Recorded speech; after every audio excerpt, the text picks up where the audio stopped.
كنت فاكر الصور اللي بشوفها عن كابادوكيا خيال، بس اللي حصل لي هناك خلاني أتمنى إنها تفضل خيال بس. اشترك في القناة واضغط لايك وصلى على النبي علشان القصة الجاية يمكن تكون عنك. ويلا نبدأ الحكاية. أنا عمر، بحب السفر وبلف العالم أدور على الأماكن الغريبة.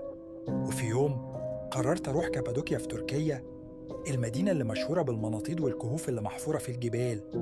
أول يوم كان عادي، نطيت منطاد واتفرجت على المناظر من فوق.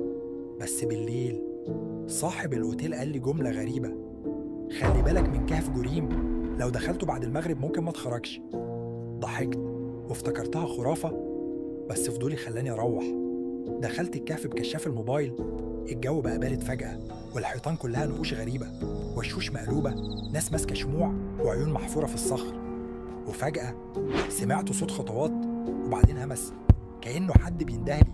نورت الكشاف ولقيت حد واقف في آخر الكهف ظهره ليا، ولما ندهت عليه لف وشي، بس وشه كان من غير ملامح.